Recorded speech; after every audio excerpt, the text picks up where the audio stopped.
Hi YouTube family, hi soul family, hi everybody, hi.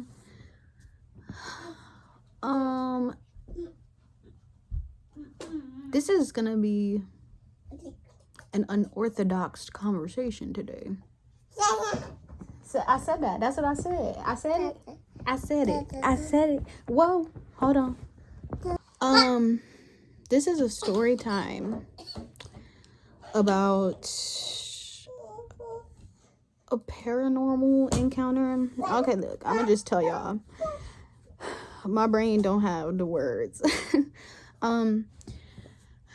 I was asked to cleanse someone's house, a friend of the family, and because they were experiencing paranormal activity in their house. And at first I was like, first of all, I'm like, dang, why would y'all ask me? Because like, I'm a scaredy cat. But also too, I don't know why I'm here like on Girlfriends. We should be like, I'm Tony Childs and I specialize in results. But no, I do, like, I'm used to cleansing. I'm really good at like reading energy, binding, banishing, clearing, stuff like that. So I'm like, obviously this is coming to me for a reason. Because the only people I've ever like cleansed for is like family. So it was just like, kind of like, oh, you serious if y'all are outsourcing, like, so I went through like a fluctuation of emotions, and it was like, okay, God, like, I know you're not gonna put me nothing that I can't handle. But it was still scary because like, me, y'all call me. So yeah, anyway, fast forward, I thought I was gonna have like more preparation time. No, it was very important. It was expressed that, you know, it was something that would be appreciated if it could be done as soon as possible, essentially. Oh my goodness. So, all right, cool. So I literally had about 24 hours to get my life together. Probably a little less than 24 hours to figure out a plan for how I wanted to approach it, figure out what I wanted to take with me, figure out prayer and intentions and stuff I wanted to set. I'd never been to this house, didn't know what to expect. So I'm doing all that yesterday after the phone call, like randomly throughout the day thinking. I had a moment where I sat and I just kind of tried to tap into the energy of the house to kind of get a feel for like what I would be walking into. And I know that this particular person, he was going through grief because he had just lost his wife a couple months back. And you know, that can weigh heavy on people, you know, so I didn't know what to expect. And at first, because you think like, we always talk about like commanding energy, like going there and dominating the energy. But when I was tapping into the energy before I went to the house, it's like, I just felt a bunch of grief and stuff. Hold on. I just felt a bunch of grief and stuff. So it was like, I started thinking, and it could really be because I had a revelation yesterday of something really cool that I did, like with my body, like a body scan thing. I'm gonna tell y'all about that in another video. But so I thought about what I had did like for myself through the lens of like the house, right? And like with people with energy, we experience things, and our vessels are like houses, they're temples, right? Our body is the temple. So houses, right, they accumulate energy over time, and they have a bunch of different people living in them, unless like you built yours from scratch and you never moved from there. But y'all know what I'm trying to say. So they have a bunch of different people living in them. So imagine like if the house has never been cleansed, or like some people, they don't know that stuff, they don't, you know, or just not clean with the intention. And even if it has been, like, emotion can like build up over time, because emotion is just like energy in motion, right? And it's like if you're around somebody who's being negative or low vibrational, then like that can impact your mood, right? So imagine in an enclosed space with nowhere to go. So fast forward, we went over to the house and we had to wait for him to get there. And while I was waiting for him to pull up, I was just kind of walking around the outside of the house to kind of get a feel for what I was getting myself into. Then I was like, oh my God, I think I've seen this house in a dream before. And I was cleansing this house. spiritual gifts are so crazy. And we really be out here gaslighting ourselves. Anyways, so I'm walking around the house, just trying to get a feel for like what I'm about to get myself into, okay? And I just felt grief. It just felt really heavy.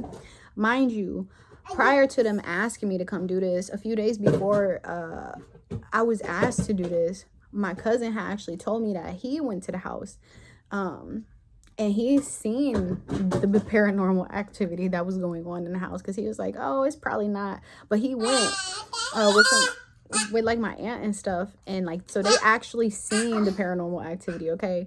So when my cousin was telling me, I'm like, that's scary, you better go home and cleanse, I don't want nothing to do with that. So then a few days later when I got called, it was like, I should have known I couldn't just hear the story and just go about my business. No, why would I?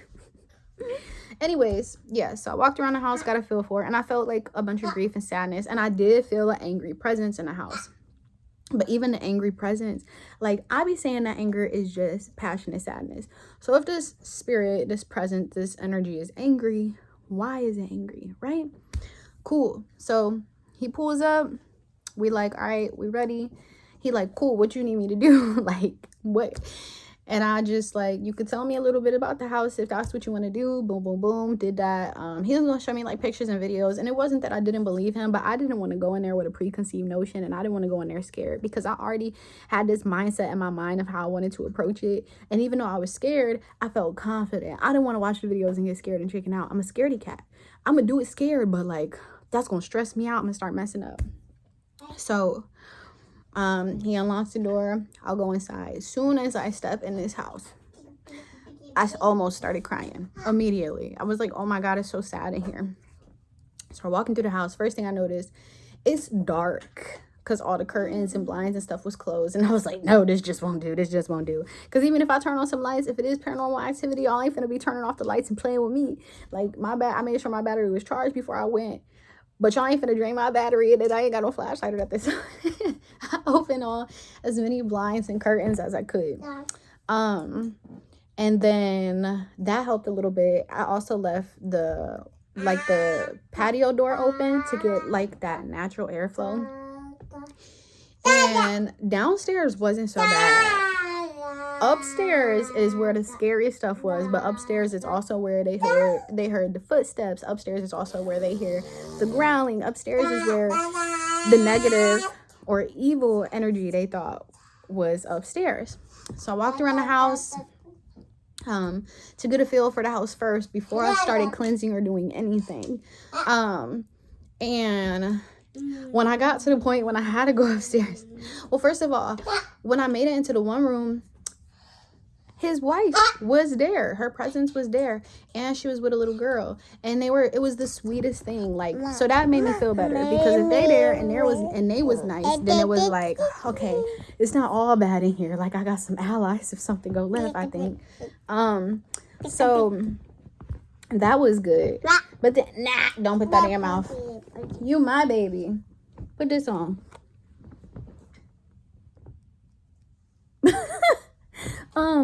So yeah, and the wife was just like, you know, please help my husband, he's grieving, he going through it, I just want him to be able to move on and be happy and stuff like that, right? And I was like, oh my God, like, and then the little girl that was with her, they was just like singing and dancing, having a jolly old time while I was in there, like walking around, getting the feel, doing the cleansing stuff. Then I had to go upstairs. I almost chickened out, but I went, and I could feel the presence was angry, and I'm just like, okay, I know you're angry, but can we talk about why you're angry? Like, I'm coming up, you know, I kind of was just announcing myself, letting it be known I'm not trying to invade your space. I don't know what you have going on. I just want to talk to you. Can we work out like what's going on?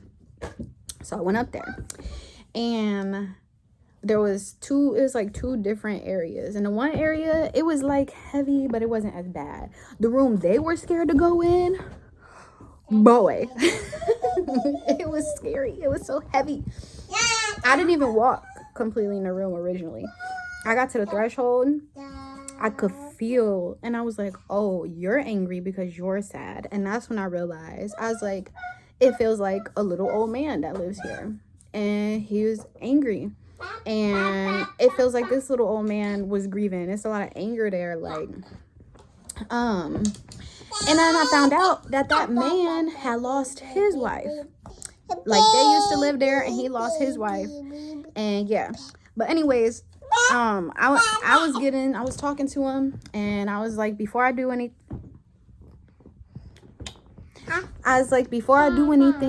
I just want to let you know I see you, I acknowledge you.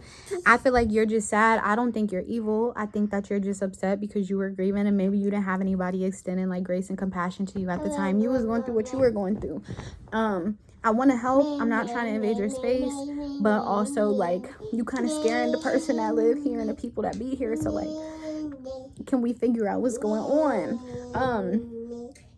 And he started talking to me, and I was like, oh, okay. And he was angry. I found out his name was Fred, but when he told me, I was like, I don't know if you said your name is Fred. I don't want to just call you a random name, but is it okay if I call you Fred? Because I feel like that's what you're saying. And then I found out he was a grandfather, and that him and his wife, you know, they had grandkids that used to come over, and they would play in the other area, in the area that he, thank you, baby, that he was in. Thank you, baby. Thank you, my baby. Okay. I found out the area that he was in, the room that people were scared to go into, it was his workshop area, y'all. Like, he used to like build things. I don't know. I was getting like wood workshop kind of thing.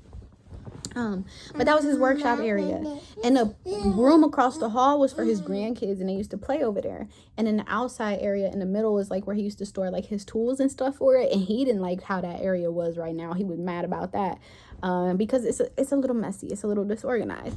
And that's when I realized Grandpa Fred got OCD.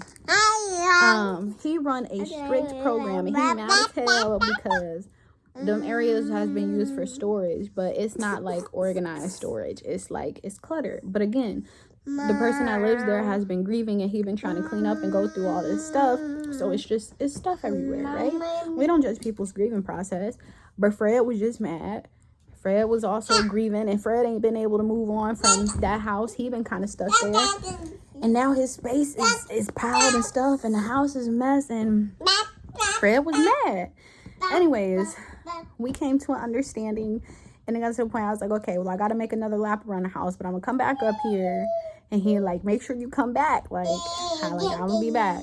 So I did, and I got back up there. We had a conversation. I was like, okay, this is my plan of action and how I want to move forward. Yes, baby. And I said, this is my plan of action and how I want to move forward. I couldn't do everything I wanted to do, obviously, because the space wasn't like fully cleaned out. So it was a lot more stuff that I wanted to do, but the energy wouldn't have been able to flow. And I was transparent with the person who lives there and let him know that as well. So that's like the first course of action. But me and Fred have a good relationship now, and he felt a lot better when I was leaving, and he gonna do his best to stop growling. It's hard for like spirits to like interact with people who can't hear them, so like they gotta express themselves in certain ways. And I like, you up here stumbling around, and he like, well, all this stuff I can't walk straight. Like, I like, you know what, that's valid. And then if it's a little old man, like, you know, so it was cool, but I was so scared.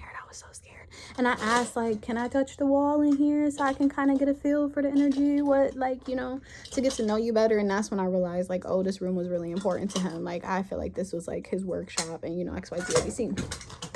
So I did what I could do. And then the house, it felt much lighter. It did when we were leaving. And I let the man know, like, I did what I could. I do want to come back if you will have me back. I'm not trying to like run his pockets or nothing. This is a man that's grieving. Even with like pay, I just kind of like, pay me what you feel like, because I just couldn't, y'all. And then after being there and all the emotions and stuff, then I really couldn't ask, like, you just pay what you can, you know, because I'm too sensitive. Anyways, y'all, this is the part that really got me. Not like I went in there just playing in these people's house, because I would never do nothing like that. But I'm sitting there and I'm telling him, and I was like, oh, by the way, the man's name is Fred. Grandpa Fred, by the way. And he's like, he gave me this look, and I'm like, well, I don't know if that's his name, but he let me call him that, so we're calling him Grandpa Fred. And he looked at me, and I'm looking at him like, did I say something wrong? And he is like, and I know you're not lying, because his neighbor probably told him like 10 years ago or something like that, that there was a man, an old man and an old woman who lived in the house, and the wife died before the husband. She died in the hospital, and then the husband died in the house. And guess what his name was, y'all? His name was Fred. His name was Fred, yo. I said, are you serious? Not because I think I be making stuff up, but y'all know, like, if you have like Claire's, it'd be like, am I making this up? Do I know what I be talking about? Like, you question yourself a little bit. His name was Fred. And I felt the energy shift, like, with the little bit of stuff I did, but I still didn't know, like, you know, so I let him go in to kind of see if he felt a difference. He came out smiling. He came out cheesing. And he was like, and I know what you did worked already, because I don't have this weight on my chest no more. He said he would feel like a heaviness in his chest, and when he went in, it was so light, and he came out cheesing. And I'm not even done. I still gotta go back to like finish cleansing and stuff. Ma'am, you my baby. I still gotta go.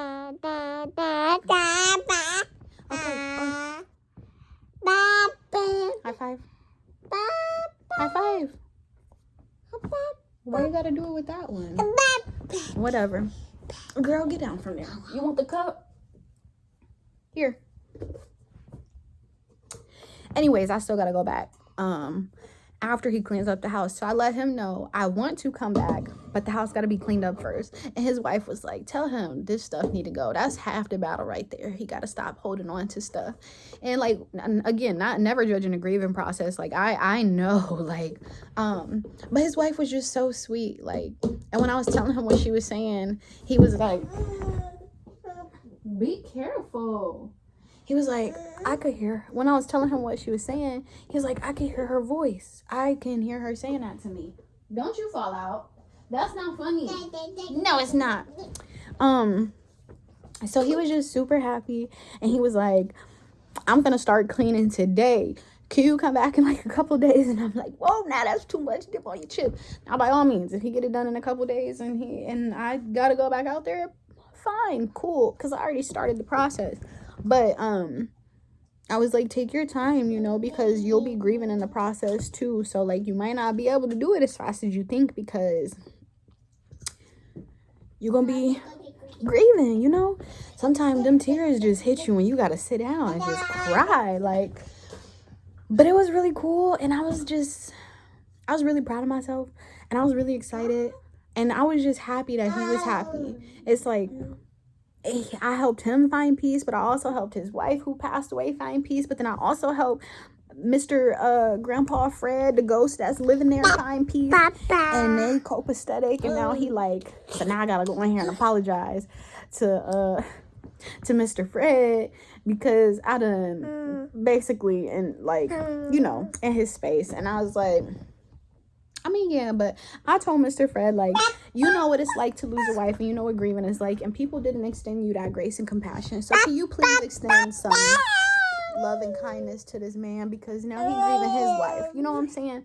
And he was like, you know what, I respect that. And I said, and don't be in here growling at people. You gotta be mindful. I'm gonna have him do his part, but you gotta do your part.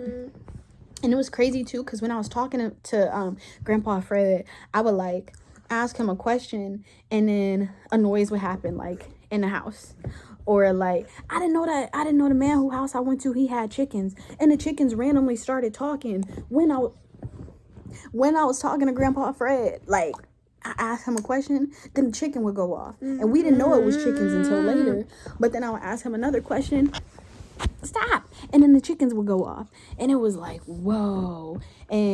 Or something would move in the house, like, I don't know. It was just very It was very cool. That was the most beautiful experience that I've ever experienced. That was the most amazing thing I've ever experienced. I've never been so grateful to have this gift. And I literally was just in this space where, like, sometimes it be feeling like excuse me, or people make me feel like my softness is like a weakness sometimes, you know. And I be questioning, like, am I doing too much? Like, but I was having this check-in with my body, and I can't get too deep into that. Just know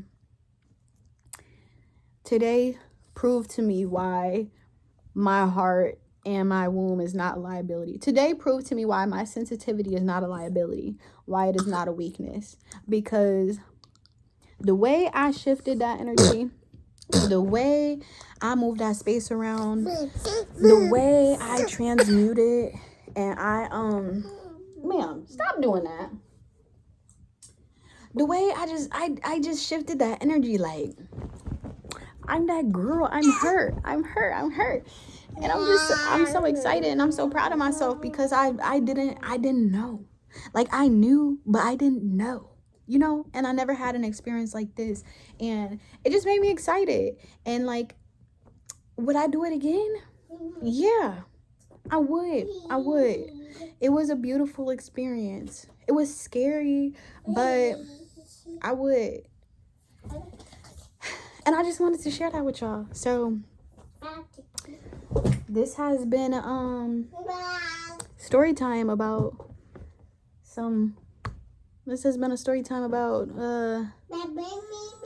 the time I went to cleanse a house that was experiencing paranormal activity and found out that Grandpa Fred was the culprit. But he not evil, he just sad.